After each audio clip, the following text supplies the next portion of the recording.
नमस्कार, न्यूज 18 राजस्थान पर आप सभी का स्वागत। मैं हूं आपके साथ हेमंत कुमार। चलिए खबरों की शुरुआत करेंगे इस वक्त की सबसे बड़ी खबर के साथ। दौसा से बड़ी खबर है जहां पर थर्मोकोल फैक्ट्री में भीषण आग लगने की जानकारी सामने आ रही है। करीब सुबह 4 बजे से आग लगी हुई है। बुझाने की तमाम कोशिशें की जा रही है और इसी बीच राज्यसभा सांसद डॉक्टर किरोड़ीलाल मीणा दौसा पहुंच चुके हैं और प्रशासन के पुलिस के अधिकारियों से इस आग को लेकर जानकारी ली है। जिला कलेक्टर और एसपी भी मौके पर मौजूद है। फैक्ट्री के अंदर 6 मजदूरों के फंसे होने की आशंका जाहिर की जा रही है। ये तस्वीरें हम आपको दिखा रहे हैं। डॉक्टर किरोड़ीलाल मीणा यहां पर पहुंचे सबसे तेज, सबसे पहले न्यूज 18 राजस्थान पर वो तस्वीरें घटनास्थल की तस्वीरें हैं जहां पर भीषण आग सुबह करीब 4 बजे से इस फैक्ट्री में लगी हुई है। थर्मोकोल की फैक्ट्री बताई जा रही है और जानकारी मिलने के बाद राज्यसभा सांसद डॉक्टर किरोड़ीलाल मीणा यहां पर पहुंचे हैं। इस आग को बुझाने की कोशिशें लगातार की जा रही है। दौसा के मौजपुर गांव की तस्वीरें हैं जहां पर थर्मोकोल फैक्ट्री में भीषण आग लगी है। 2 अलग अलग तस्वीरों के माध्यम से देखिए किस तरीके से ये बाहर का इलाका जहां पर काफी संख्या में लोग मौजूद हैं। डॉक्टर किरोड़ीलाल मीणा यहां पर पहुंचे, अधिकारियों से जानकारी ली है इस पूरे घटनाक्रम की, हादसे की। और दूसरी तस्वीर इस हादसे की है, भीषण आग की तस्वीरें जिन्हें दूर से ही देखा जा सकता है। काले धुएं का गुब्बार यहां पर उठता हुआ लगातार कोशिश की जा रही है। सुबह करीब 4 बजे से आग यहां पर धधक रही है। इस थर्मोकोल फैक्ट्री में चारों तरफ यह आग फैल गई है। जानकारी मिलने के बाद दमकल की कई गाड़ियां मौके पर मौजूद हैं लेकिन हालात पर काबू नहीं पाया जा सका। आशंका इस बात को लेकर के भी सामने आ रही है कि 6 मजदूर इस फैक्ट्री में थे, उनका अभी तक कोई पता नहीं चल पाया है। तो राज्यसभा सांसद डॉक्टर किरोड़ीलाल मीणा यहां पर पहुंचे हैं। इस घटना को लेकर के जानकारी ली, पुलिस प्रशासन के अधिकारियों से उन्होंने बात की है। बहरहाल आसपास के इलाके से, जयपुर से भी जो दमकल की गाड़ी है वो पहुंच रही है। उसके पहुंचने के बाद कुछ उम्मीद जरूर है कि इस आग पर काबू पाया जा सकेगा। लेकिन सबसे बड़ा सवाल है कि आखिरकार अगर इस फैक्ट्री के भीतर मजदूर मौजूद थे, उन मजदूरों की अभी तक कोई जानकारी नहीं मिल पाई है। ज्यादा जानकारी के साथ हमारे संवाददाता आशीष फोन लाइन पर जुड़ चुके हैं। आशीष, क्या जानकारी है? सुबह 4 बजे से आग फैक्ट्री में धधक रही है। बिल्कुल 5 घंटे हो चुके हैं और आग में विकराल रूप धारण कर रखा है। जयपुर से 3 जो दमकलें थी वो भी पहुंच गई हैं। उन्होंने भी आग पर काबू पाने का प्रयास किया है लेकिन उनका प्रयास अभी तक असफल रहा है क्योंकि जो केमिकल युक्त जो गाड़ियां थी वो आई हैं जो केमिकल की आग में काबू पाती हैं, लेकिन जो केमिकल के टैंकर थे उनमें केमिकल खत्म हो गया है। ऐसे में जो पहला प्रयास था जयपुर की गाड़ियों का वो विफल हो गया है। अब और केमिकल के टैंकर मंगवाए जा रहे हैं ताकि आग पर काबू पाया जा सके। पिछले 5 घंटे हो चुके हैं। दौसा के कलेक्टर कमर चौधरी और एसपी राजकुमार गुप्ता मौके पर मौजूद हैं। बड़ी बात यह है कि जो फैक्ट्री है उसके अंदर करीब आधा दर्जन मजदूर बताए जा रहे हैं। जो मैनेजर से बात हुई थी, मैनेजर कह रहा है कि 4 मजदूर हैं। साथ ही रात को कोई एक गाड़ी आई थी, उसका खलासी और ड्राइवर भी अंदर मौजूद है। ऐसे में 6 लोग अंदर बताए जा रहे हैं और 6 लोगों को संभावना के आधार पर पुलिस और प्रशासन कोशिश कर रहा है कि जल्दी से जल्दी आग पर काबू पाया जा सके और इन जो लोग हैं इनको या तो बताया जा सके या पूरी वस्तु स्थिति सामने आ सके कि ये मजदूर अंदर हैं या नहीं है। और इधर राज्यसभा सांसद डॉक्टर किरोड़ीलाल मीणा भी मौके पर पहुंच गए हैं। उन्होंने पूरे घटनाक्रम की जानकारी ली है। पुलिस और प्रशासन के अधिकारियों को निर्देश दिए हैं कि अतिरिक्त दमकल की गाड़ियां मंगवाई जाएं, जयपुर से और गाड़ियां मंगवाई जाएं ताकि आग पर शीघ्र काबू पाया जा सके। इधर पूरे मामले की मॉनिटरिंग करने के लिए जिला कलेक्टर कमर चौधरी खुद मौके पर मौजूद हैं। दौसा के एसपी राजकुमार गुप्ता मौके पर मौजूद है। कोशिश की जा रही है कि जल्दी से जल्दी आग पर काबू पाया जा सके और जो पूरी वस्तु स्थिति सामने आ सके कि कितने मजदूर थे, उनकी स्थिति क्या है और पूरा घटनाक्रम सामने आ सके। जी बिल्कुल आशीष, एक लंबा वक्त हो गया है इस आग को लगे हुए, जैसे कि आप बता रहे करीब 5 घंटे से आग यहाँ पर धधक रही है। कितना बड़ा इलाका है जहां पर अब आग फैल चुकी है? बिल्कुल, ये एक गांव, मौजपुर एक गांव है और यहाँ पर खेत पर एक मकान बनाया हुआ होता था। उस मकान में ही ये फैक्ट्री चलती थी। ऐसे में आसपास कोई आबादी क्षेत्र नहीं है, लेकिन जो मथुरा सलाया तेल पाइपलाइन है वो करीब 50 फीट दूर से गुजर रही है। ऐसे में उसको सुरक्षित रखने के लिए पुलिस और प्रशासन कोशिश कर रहा है, लेकिन क्योंकि आबादी क्षेत्र नहीं है तो आग वहां पर पड़ने की संभावना ना के बराबर है। लेकिन फिर भी पुलिस और प्रशासन पूरे प्रिकॉशन से बरत रहा है। जो आईओसी के जो अधिकारी हैं वो भी मौके पर पहुंच गए हैं ताकि जो आग है वो करीब 50 फीट आगे नहीं जाए, क्योंकि उनकी पाइपलाइन वहां से गुजर रही है। कोशिश की जा रही है कि इस आग को काबू पाया जा सके और जो अंदर मजदूर हैं उनकी स्थिति के बारे में पता चल सके। जी बिल्कुल, चलिए बहुत शुक्रिया आशीष तमाम जानकारी के लिए। लगातार अपडेट हम आपसे लेते रहेंगे। बहरहाल दर्शकों को बता दें कि यहाँ पर जिला कलेक्टर, पुलिस प्रशासन के अधिकारी मौजूद हैं और साथ ही राज्यसभा सांसद डॉक्टर किरोड़ीलाल मीणा भी घटना स्थल पर पहुंचे हैं। आग सुबह करीब 4 बजे से लगी हुई है। 6 लोगों के भीतर होने की आशंका जाहिर की जा रही है।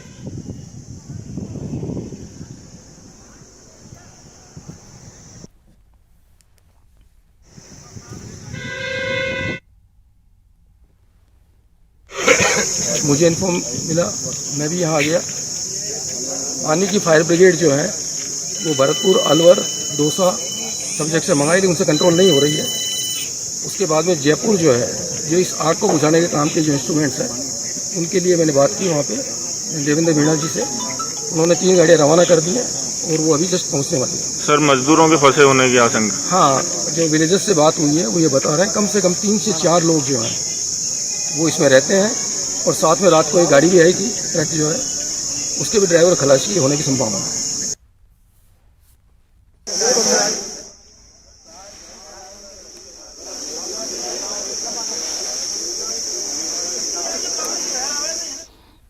चलिए आगे बढ़ेंगे। सीकर के खंडेला में वकील के आत्मदाह के मामले को लेकर बड़ी जानकारी सामने आ रही है। अभिभाषक संघ की ओर से आज खंडेला बंद का आह्वान किया गया है। इस मामले को लेकर के देर रात एसएचओ घासीराम को हटाया गया है। एसडीएम एसएचओ को बर्खास्त कर गिरफ्तारी की मांग वकीलों की ओर से की जा रही है और इसे लेकर के वकील लगातार प्रदर्शन कर रहे हैं। खंडेला में आज प्रदेश भर से भी कई वकीलों के पदाधिकारी जुटेंगे। स्थानीय लोगों के साथ कई जनप्रतिनिधियों की मौजूदगी भी हो सकती है। कॉमरेड अमराराम लगातार इसे लेकर के आंदोलन की राह पर हैं और अपने समर्थकों के साथ आंदोलन कर रहे हैं। एसडीएम ऑफिस के बाहर धरना जारी है और ये कहा गया कि मांग जब तक पूरी नहीं होगी शव नहीं उठाया जाएगा। और इसी खबर पर ज्यादा जानकारी के साथ हमारे संवाददाता संदीप हुड्डा सीधे जुड़ रहे हैं सीकर से। संदीप का रुख करेंगे। संदीप, क्या जानकारी है? तस्वीरें भी दिखाइए। और वकील आज जिस तरीके से उन्होंने खंडेला बंद का आह्वान किया है वो हालांकि अभी दिन तक स्पष्ट हो पाएगा, लेकिन कितना आक्रोश लोगों में और क्या वकीलों की मांग है? जी बिल्कुल, देखिए हेमंत, अगर बात करें तो आज तीसरा दिन है और अभी तक किसी भी तरह की जो सहमति है वो नहीं बन पाई है, क्योंकि पहले भी हमने आपको बताया कि जो बातचीत जो चल रही है वो स्थानीय प्रशासन के साथ जरूर कल बातचीत हुई थी, लेकिन जो मांग है, जो जितनी भी 5 सूत्रीय मांग पत्र जो रखा गया है वो पूरा का पूरा सरकार के लेवल का मामला है। इसलिए ये कहा जाए कि सहमति फिलहाल बनती दिख भी नहीं रही है, क्योंकि अभी तक तो कोई बातचीत भी सरकार के साथ नहीं शुरू हो पाई। आप देख सकते हैं कि धीरे धीरे ये जो टेंट इसके बाहर लगाया हुआ है, आज बड़ी संख्या में वकील यहां पर जुटेंगे। यहां लोग अभी से जो स्थानीय लोग हैं, जो एडवोकेट्स हैं, जो जनप्रतिनिधि हैं, वो यहां पर जमा हो रहे हैं। और इस पूरे मामले पर हम बात करेंगे। हमारे साथ कॉमरेड अमराराम है, सुभाष मील है, इनसे हम बात करेंगे जो संघर्ष समिति के सदस्य भी है।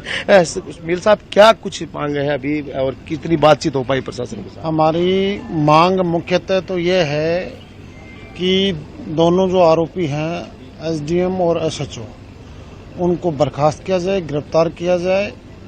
दूसरी मांग है कि परिजनों को 2 करोड़ रुपए की आर्थिक मदद और एक नौकरी दी जाए। निष्पक्ष और न्यायिक जांच होनी चाहिए और जो इन्होंने फैसले किए हैं एसडीएम ने, जो अपने पद पर रहते हैं, उनकी न्यायिक समीक्षा किया जाए। लेकिन मुख्यतः हमारी जो मांग है वो यही है कि आरोपियों की गिरफ्तारी हो और परिवार को आर्थिक मदद और नौकरी मिले। पूरे प्रदेश में वकील आंदोलन कर रहे हैं, आज भी कई जगह से आगने की उम्मीद है। ये बहुत बहुत बड़ी बात है।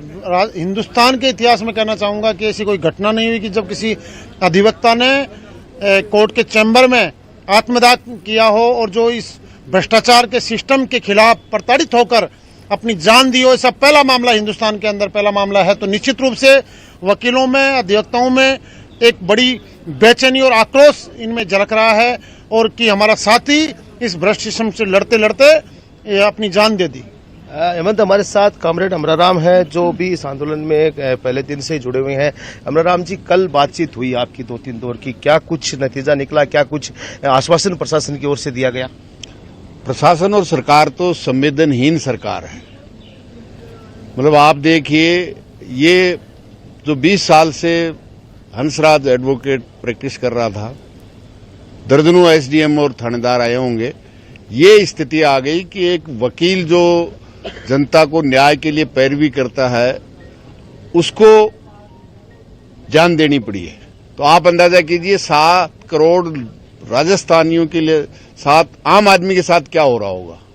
अब आप देखिए, जो ला किया है, कानूनी मदद करता है, उसको अपने प्राण देने के लिए बाध्य कर दिया, तो आम जनता की किस तरह से सुनवाई हो रही होगी। और सरकार ठंड होकर बैठी हुई है। मतलब जिसने ये हालत हो गई, तो निश्चित रूप से हमारा कुछ नहीं कहना कि जिन अधिकारियों ने, प्रशासनिक और पुलिस के अधिकारियों ने हंसराज को अपने प्राण त्यागने के लिए बाध्य किया है, सबसे पहले वो गिरफ्तार हो। जब 5 लाख के घूस में जिला कलेक्टर नन्नूमल पहाड़िया को गिरफ्तार किया जा सकता है, तो एक वकील की हत्या करने वाले एसडीएम और थानेदार को गिरफ्तार नहीं किया जा सकता। अभी तक 48 घंटे होने जा रहे हैं, लेकिन सरकार ने किसी को भी गिरफ्तार नहीं किया। जब सुसाइड नोट है और जानबूझ के प्रशासन ने, पुलिस ने उनके बयान नहीं लिए, वीडियो आज मौजूद है, सब सबूत है, उसके बाद में गिरफ्तारी नहीं कर रहे हैं, इसका मतलब बचाने की कोशिश कर रहे हैं। ऐसे भ्रष्टाचारियों को हम किसी तरह से बर्दाश्त नहीं करेंगे। मैं तमाम वकील साहिबानों को जो पूरे राजस्थान में आए हैं और आम जनता के साथ है, ये भ्रष्टाचार आम जनता के साथ हो रहा है। अभी भी सरकार समय रहते हुए नहीं चेती, मांग नहीं मानी गई तो ये राजस्थान में आग लगेगी। आपकी बातचीत हुई कल 2-3 बार की, कुछ रास्ता निकलते हुए दिख रहा है, क्या आश्वासन दिया प्रशासन ने? प्रशासन एक दफे तो हमारा मांग पत्र है वो देने गए थे, वो कह रहे थे आप क्या चाहते हो, मांग पत्र दे। फिर तो मजाक कर रहे हैं। हमने कहा गिरफ्तारी, वो अभी ये करेंगे, तथ्य हम देख रहे हैं। मतलब अभी 2 दिन बाद में भी उनके पास तथ्य नहीं है। तथ्य उसका सुसाइड नोट है, वीडियो है, एक उसका साथी वकील जयपुर एसएमएस में आई विटनेस है जो एडमिट है, घायल हुआ है, शीशा गड़ा है। तो इससे ज्यादा और एविडेंस क्या चाहिए? लेकिन सरकार बचाना चाहती है और सरकार ही ये कराना चाह रही है। सरकार ने जिस तरह से ये पोस्टें एसडीएम, थानेदार, डिप्टी के बेच रही है, मतलब ये हद है। पूरे 75 साल की आजादी में जिस तरह का भ्रष्टाचार आज की तारीख में राजस्थान में खुली छूट दी है अपनी सरकार को बचाने के लिए। हर एमएलए, मैंने 20 साल राजस्थान की विधानसभा में रहा हूं, जब कोई कैबिनेट मंत्री आता था, कलेक्टर और एसपी हाजिर हो जाते थे। अभी तो निर्दलीय विधायक के टेलीफोन से भिवाड़ी का एसपी जोशी जी बरोड में हाजिर नहीं हो जाते हैं, उसके कहने से थानेदार को भी सस्पेंड कर जाते हैं। और ये एक वकील की मौत के जिम्मेदार अधिकारियों को सरकार नहीं पकड़ रही है। इससे आप अंदाजा लगा लीजिए क्या स्थिति है। निश्चित रूप से लड़ेंगे और सरकार ये चाहती है कि पूरे राजस्थान में आग लगे, क्योंकि ये सरकार 100 जूते भी खाएगी और 100 प्याज भी खाएगी। तो देखा आपने जो अमराराम जी का कहना है, संदीप इनसे पूछिए कि आखिरकार 48 घंटे से ज्यादा का वक्त हो गया है, जो अंतिम संस्कार शव रखा हुआ है, अंतिम संस्कार के इंतजार में, अंतिम संस्कार कब होगा?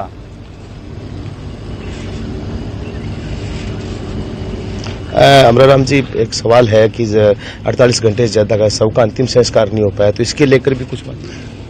संस्कार नहीं हुआ, इसके लिए जिम्मेदार राजस्थान की सरकार है, अशोक गहलोत है। वो अपनी कुर्सी के लिए सब कुछ कर सकते हैं, लेकिन एक अधिवक्ता को न्याय दिलाने के लिए उसके पास फुर्सत नहीं है। मतलब इससे ज्यादा अफसोसजनक नहीं हो सकती। ये हमारे बार के एसोसिएशन के श्री माधोपुर के अध्यक्ष है।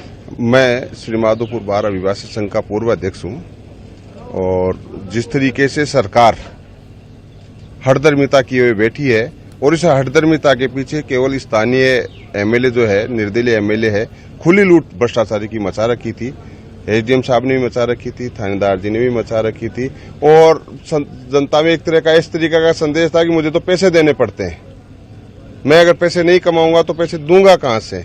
आज भी हमने कल भी कलेक्टर साहब को कहा है कि इन एसडीएम साहब ने जितने भी न्यायिक निर्णय किए हैं, उनकी आप मंथली आप उठा लो और आप किसी भी जुडिशरी अधिकारी से पूछ लो या जांच आप खुद कर लो कि क्या वो न्यायिक प्रक्रिया के तहत उनके निर्णय है। खुली भ्रष्टाचारी के एक रूप में रिंगस जब से खंडेला में जुड़ा है, रिंग का क्षेत्र जो है खंडेला में सुनवाई का आया है। इसके पश्चात तो एडीएम साहब को जैसे कोई सोने की खान मिल गई हो, मनमर्जी से निर्णय कर देना, वकीलों को डिमोलाइज करना, इजलास में क्लाइंटों के सामने वकीलों की बेइज्जती करना, ये एक आम बात सी हो गई। लेकिन एक सवाल है मेरा यहाँ पे संदीप, इनसे पूछिए तो संदीप कि आखिरकार इस पूरे मामले को लेकर सुसाइड नोट में कुछ वकीलों का भी जिक्र हुआ है जो मृतक है उसकी तरफ से, कि कुछ वकील वहां पर दलाली करते थे और उनकी वजह से उनके काम हो जाते थे, इनके नहीं होते थे, इसलिए ये परेशान थे। क्या उन वकीलों के खिलाफ भी कार्रवाई होनी चाहिए जब तमाम वकील यहाँ पर प्रदर्शन कर रहे हैं भ्रष्टाचार को लेकर के? जी, तमाम वकील जो प्रदर्शन कर रहे हैं, सुसाइड नोट में कुछ वकीलों का भी जिक्र हुआ है, तो क्या उनके खिलाफ भी कार्रवाई होनी चाहिए? बिल्कुल होनी चाहिए, बिल्कुल, अरे साहब बिल्कुल होनी चाहिए। भ्रष्टाचार के खिलाफ प्रत्येक वकील जो है पीड़ित है। कभी भी वकील डायरेक्ट भ्रष्टाचारी नहीं करना चाहता है, और अगर हमारा कोई साथी करता है तो बार काउंसिल में और वकील एक्ट में भी प्रावधान बना हुआ है। लेकिन सिस्टम इस तरीके का हो गया कि वकील भ्रष्टाचारी कम करके पार्टियां ज्यादा करती हैं, और स्थानीय यहाँ के जो नेता हैं, निर्दलीय विधायक हैं, अब जैसे जैसे यहाँ पर लोग देखिए पॉलिटिकल लोग भी संदीप पहुंच रहे हैं, तो क्या ये पूरा का पूरा धरना प्रदर्शन एक राजनीतिक रूप लेता हुआ नहीं दिखाई दे रहा है? जी बिल्कुल, देखिए हेमंत, अभी आज की जो मीटिंग है उसके बाद ये तय हो पाएगा कि आखिर किस तरह पे जाता है। हालांकि खुले तौर पर आरोप लग रहे हैं, सरकार पर भी लग रहे हैं, स्थानीय विधायक पर भी लग रहे हैं, लेकिन सवाल वकील साहब ये भी है कि आज तक जब इतनी बड़ी ये चल रहा था पूरा, तो कहीं शिकायत हुई इस बात की? हमेशा जब भी एसडीएम साहब से किसी वकील को लेकर है, हंसराज के मामले को लेकर 3 महीने पहले भी वकील साहिबान ने बाकायदा, प्रतिनिधियों ने एसडीएम साहब के समक्ष जो है बाकायदा विरोध व्यक्त किया है। संदीप थोड़ी तस्वीर 3 दिन पहले विरोध व्यक्त किया है। लोग हमारे स्थानीय जो है अधिवक्ता साथी हैं, उन्होंने जाकर बाकायदा कहा है। हंसराज जो है बहुत सीधा प्रवृत्ति का व्यक्ति था। बिल्कुल, देखिए अभी तो चूंकि सुबह सुबह का समय, इसलिए लोगों का पहुंचने का जो सिलसिला है वो शुरू हुआ है, लेकिन ये माना जा रहा है कि आज चूंकि प्रदेश भर से और स्थानीय जो बार हैं आसपास की, चाहे सीकर हो, चाहे नीमका थाना हो, श्रीमाधोपुर हो, वहां से भी बड़ी संख्या में वकील पहुंचेंगे। तो आज का दिन है वो काफी महत्वपूर्ण रहेगा, और देखने वाली बात ये भी रहेगी हेमंत कि अगर सरकार की तरफ से क्या बातचीत का न्योता आता है, किस तरह से बातचीत हो पाती है। जी चलिए, बहुत शुक्रिया संदीप तमाम जानकारी के लिए। लगातार अपडेट हम आपसे लेते रहेंगे। बहरहाल खंडेला में भी प्रदर्शन की तैयारी है, लोगों के जुटने का सिलसिला लगातार जारी है, और कॉमरेड अमराराम की ओर से कहा गया कि जब तक मांगे नहीं मानी जाएगी वे पीछे हटने वाले नहीं है। वहीं बड़ी खबर हम आपको बता दें, बीकानेर में नहर में एक बच्चे के डूबने की जानकारी सामने आ रही है। आईएनजेपी इंदिरा गांधी नहर प्रोजेक्ट जो है उसमें 13 साल की मासूम बच्ची गिर गई। खेलने के दौरान पैर फिसलने से हादसा हुआ। 24 घंटे से इस बच्चे की तलाश नहर में जारी है। एसडीआरएफ की टीम को मौके पर बुलाया गया है। एसडीआरएफ की टीम भी लगातार इस बच्ची की तलाश में जुटी हुई है। 13 साल की मासूम बच्ची नहर में गिरी है और उसके बाद इसका कोई पता नहीं चल पाया है। जानकारी के अनुसार खेलने के दौरान इस बच्चे का पैर फिसला, ये नहर में गिरी, जिससे हादसा हुआ है। छतरगढ़ पुलिस की टीम मौके पर मौजूद है और इंदिरा गांधी नहर की RD 525 की घटना है। तस्वीरें आपकी टीवी स्क्रीन पर। मासूम बच्ची यहां पर नहर में डूबी है, जिससे लगातार तलाश किया जा रहा है, लेकिन अभी तक उसका कोई सुराग नहीं लग पाया। एसडीआरएफ की टीम मौके पर मौजूद है, स्थानीय अधिकारी मौके पर मौजूद हैं और कोशिश लगातार इस बच्ची को ढूंढने की जा रही है। जानकारी है कि यहां पर खेलने के दौरान इस बच्ची का पैर फिसला, जिससे यह नहर में गिरी और उससे यह हादसा हुआ है। नहर में एक मासूम बच्चे के डूबने की जानकारी सामने आ रही है। 13 साल की बच्ची खेलते खेलते इंदिरा गांधी नहर के RD 525 पर नहर में गिर गई और इसके बाद सूचना मिलने पर पुलिस प्रशासन के लोग मौके पर पहुंचे, टीम पहुंची है। एसडीआरएफ को सूचित किया गया, एसडीआरएफ की टीम पहुंची है। बच्ची की तलाश लगातार जारी है।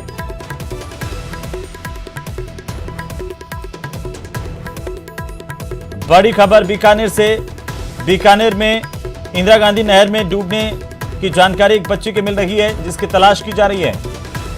ज्यादा जानकारी के साथ सहयोगी विक्रम जगरवाल हमारे साथ जुड़ चुके हैं। विक्रम, क्या जानकारी, कैसे हादसा हुआ और अभी क्या अपडेट है आपके पास?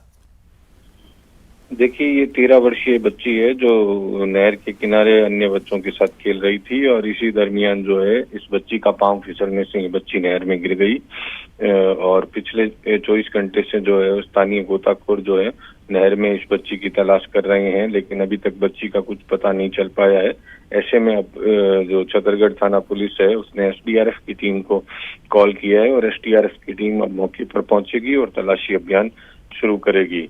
और ये पूरी घटना जो है वो छतरगढ़ थाना क्षेत्र के आरडी 525 की बताई जा रही है और ग्रामीण जो है वो नहर पर अभी भी मौजूद हैं और बच्ची की तलाश लगातार गोताखोर कर रहे हैं, लेकिन अभी तक जो है गोताखोरों को कोई सफलता नहीं मिली है। ऐसे में अब एनडीआरएफ की टीम को बीकानेर से रवाना किया गया है। जी चलिए, बहुत शुक्रिया विक्रम, तमाम जानकारी के लिए। लगातार अपडेट हम आपसे लेते रहेंगे।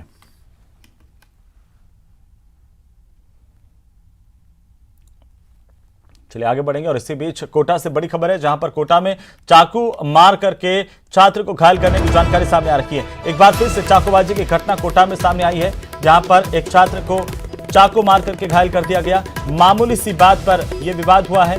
बड़ी खबर इस वक्त की, घायल छात्र को अस्पताल में भर्ती करवाया गया, जहां पर उसका इलाज जारी है। बहरहाल पुलिस अब इस पूरे मामले को लेकर जांच कर रही है। लगातार चाकूबाजी की घटनाएं कोटा से सामने आ रही है। एक बार फिर से चाकूबाजी की घटना सामने आई, जिसमें एक छात्र को चाकू मार करके घायल किया गया है। ज्यादा जानकारी के साथ कोटा से हमारे संवाददाता ओम प्रकाश फोन लाइन पर मौजूद है। ओम प्रकाश, क्या जानकारी है, कैसे घटना और एक के बाद है किस तरह से कोटा में चाकूबाजी की घटनाएं लगातार सामने आ रही है? जी, ये महावीर नगर थर्ड इलाके की देर रात की घटना बताई जा रही है। चाकूबाजी में एक जो कोचिंग छात्र है, जो नाबालिग बताया जा रहा है, वो घायल हुआ है। साथी बदमाशों ने जो साथी उनके हैं जो कोचिंग करते हैं, उन्होंने मामूली बात को लेकर पहले मोबाइल पे उनकी कासुनी हुई, इसके बाद में उनको धमकी दी और देर रात को यह जो चाकूबाजी की वारदात को अंजाम दिया है। ये कहा जा सकता है कि लगातार चाकूबाजी की वारदातें कोचिंग नगरी में बढ़ रही हैं और पुलिस के तमाम जो दावे हैं वो नाकाम साबित हो रहे हैं। पिछले 3 दिन में चाकूबाजी में 5 लोग घायल हो चुके हैं। लाइव वारदातें सीसीटीवी फुटेज सामने आ चुके हैं। हालांकि पुलिस लगातार चाकूबाजी की वारदातों को रोकने के दावे कर रहे हैं, लेकिन कहा जा सकता है कि तमाम प्रयास, तमाम दावे नाकाम साबित हो रहे हैं। फिलहाल जो कोचिंग छात्र है घायल जो चाकूबाजी की वारदात में हुआ, उसको अस्पताल में भर्ती करवाया है। उनकी हालत फिलहाल वैसे ठीक कहा जा सकता है, लेकिन ये जो वारदातें हैं वो थमने का नाम नहीं ले रही है और इस वारदात को अंजाम देने वाले आरोपी फिलहाल। चलिए, बहुत शुक्रिया ओम तमाम जानकारी के लिए। तो मामूली से विवाद को लेकर के घटना हुई, छात्र को चाकू मारकर घायल कर दिया गया। चलिए आगे बढ़ेंगे। राजधानी जयपुर के जयपुरिया अस्पताल के बाहर शुक्रवार की रात को एक अज्ञात व्यक्ति का शव मिला है और इस तरह की चर्चाएं हैं कि वो अस्पताल में इलाज के लिए पहुंचा था, लेकिन पहचान पत्र नहीं होने की वजह से इसका इलाज नहीं हो पाया और इसी वजह से शायद इसकी मौत हो गई। इसके बाद उसने अस्पताल के बाहर ही दम तोड़ दिया। हालांकि इस बात की आधिकारिक पुष्टि नहीं हो पाई है, लेकिन इस मामले में जयपुरिया अस्पताल के अधीक्षक ने कहा है कि अस्पताल में आने वाले हर व्यक्ति का इलाज किया जाता है। पहचान पत्र नहीं होने के कारण किसी को इलाज से मना नहीं किया जाता। उन्होंने बताया कि अस्पताल के बाहर शव होने का पता शुक्रवार की रात को चला, जिसके बाद शव को मोर्चरी में रखवाया गया। साथ ही पुलिस को भी सूचित किया गया है। तो जयपुरिया अस्पताल के बाहर शव मिला है। जानकारी के मुताबिक ये व्यक्ति यहां पर गंभीर हालत में अस्पताल पहुंचा था, लेकिन इसका इलाज नहीं हो पाया। इलाज के लिए मना कर दिया और इसके बाद ये बाहर जाकर के बैठ गया। वहीं पर इसकी मौत हो गई। हालांकि इसकी कोई आधिकारिक पुष्टि नहीं है, लेकिन चर्चाएं इस बात की। वहीं जयपुरिया अस्पताल के अधीक्षक ने इस पर बयान दिया है कि अस्पताल आने वाले सभी मरीजों का यहाँ पर इलाज होता है और हमारे को जैसे ही जानकारी मिली बाहर शव होने की, हमने उसको मोर्चरी में रखवाया, पुलिस को सूचित किया है। ज्यादा जानकारी के साथ सहयोगी सौरभ हमारे साथ जुड़ चुके हैं। सौरभ, क्या जानकारी है? जयपुरिया अस्पताल के बाहर एक शव मिला है। जी बिल्कुल, देखिए ये पूरा मामला जो है वो कल का है और कल ऐसी जानकारी में आया है और ऐसी चर्चा है कि कल जिस शख्स का शव मिला है वो शख्स जो है वो कल दिन भर जयपुर अस्पताल के बाहर था और इस दौरान अस्पताल में इलाज के लिए पहुंचा भी, लेकिन उसे इलाज इस कारण से नहीं मिला क्योंकि उसके पास कोई पहचान पत्र नहीं था। ऐसी चर्चाएं हैं। हालांकि शाम को जब इसका शव मिला उसके बाद अस्पताल प्रशासन ने शव को जो है वो मोर्चरी में रखवाया है और जिस प्रकार के सवाल हमने भी अस्पताल अधीक्षक से किए कि मरीज को जो है वो इलाज जो है वो नहीं मिल पाया। तो उनका कहना था कि ऐसी बात नहीं है, ऐसा नहीं होता कि अगर किसी व्यक्ति के पास। चलिए सौरभ, बहुत शुक्रिया तमाम जानकारी के लिए। तो जयपुरिया अस्पताल के बाहर शव मिलने का मामला और इस पूरे मामले को लेकर के पुलिस जांच कर रही है। वहीं निकासी के दौरान हंगामा होने की खबर मिल रही है। 18 लोगों के खिलाफ इस मामले में केस दर्ज किया गया। कोटा में दूल्हे की घोड़ी पर निकासी पर हंगामा हो गया। दूल्हे और अन्य लोगों को अपमानित करने के आरोप है। रामगंज मंडी के गोयंदा गांव का यह पूरा मामला देर रात की घटना बताई जा रही है। गांव में भारी पुलिस बल की तैनाती है। रामगंज मंडी के इलाके से बड़ी जानकारी है। करीब 18 लोगों के खिलाफ केस दर्ज किया गया है। दलित दूल्हे की घोड़ी पर निकासी नहीं करने दे रहे थे कुछ लोग और इसी को लेकर के उन्होंने उसे रोका। आजादी के इतने सालों बाद भी कई लोगों की मानसिकता बदलने का नाम नहीं ले रही है। तो चलिए इसी के साथ इस बुलेटिन में फिलहाल इतना ही। नमस्कार।